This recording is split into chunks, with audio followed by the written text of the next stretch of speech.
आप चाहे शंकर हो मारतेम सट्टा या शिवा, के आप हमें लोहा अपने गरम आगोश में बा। गिरफ्तार कर लीजिए। हाँ तो दोस्तों भाई लोग नमस्कार। आप लोग बता दें कि अभी की बड़ी अपडेट है कि बता दें कि hit machine trending star Khesari Lal Yadav का बवाल 2025 का फिल्म का गाना लेकर आ रहे हैं इस बीच में।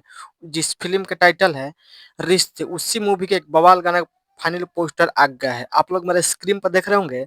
इसी वीडियो में इसी गाना की जानकारी दें, बीच में किस चैनल पर कब लॉन्च किया जाएगा। जो बोले चैनल सब्सक्राइब नहीं किया तो प्लीज चैनल सब्सक्राइब कर लीजिए। हाँ तो बता दें कि खेसारी लाल फिल्म का टाइटल है रिश्ते। रिश्ते में भी बवाल एल्बम गाना पोस्टर जारी किया गया, जिस गाना का टाइटल है लोहा गरम बा। इस सॉन्ग को गाए हैं कि hit machine running star Khesari Lal Yadav और साथ में खुशी कक्कड़ ने गाना गाया। डोट गाना होने वाला है।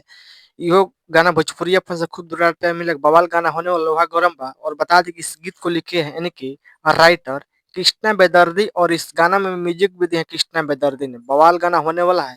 ये गाना भोजपुरी अपन से खुद दुलार मिलेगा। बता दें कि इस फिल्म का आपसे बीच में नजदीकी सिनेमाघर में 14 मार्च के आपसे बीच में देखने सुनने को मिलेगा, रिलीज किया जाएगा। नजदीकी सिनेमाघर में जाइए देखिएगा। और दूसरा गाना होने वाला खेसारी लाल यादव का रिश्ते मूवी का, जिस गाना का टाइटल है लोहा गरम बा। इस गाना का फुल ऑडियो सॉन्ग का डेट उस बीच में आ गया है यानी कि 11 तारीख का सुबह 6:30 पर इस सार के म्यूजिक यूट्यूब चैनल पर फुल वीडियो लॉन्च किया जाएगा। एक पर गाना सुनने बवाल गाना होने वाला है लोहा गरम बा, जबरदस्त कमाल का धांसू गाना होने वाला है। आप लोग बताइए कि खेसारी लाल यादव का पोस्टर टाइटल कैसा लगा, मेरा वीडियो में कमेंट कीजिए कमेंट बॉक्स में। और वीडियो को दबा के शेयर कीजिए। आप लोग बता दें कि बहुत जल्द इस फिल्म का नजदीकी सिनेमा में लॉन्च किया जाएगा, आप लोग देखिएगा। आप लोग देखिए चैनल का अपडेट कैसा अपडेट वीडियो को लाइक चैनल सब्सक्राइब दोस्तों से धन्यवाद। मिलता है अगले वीडियो में।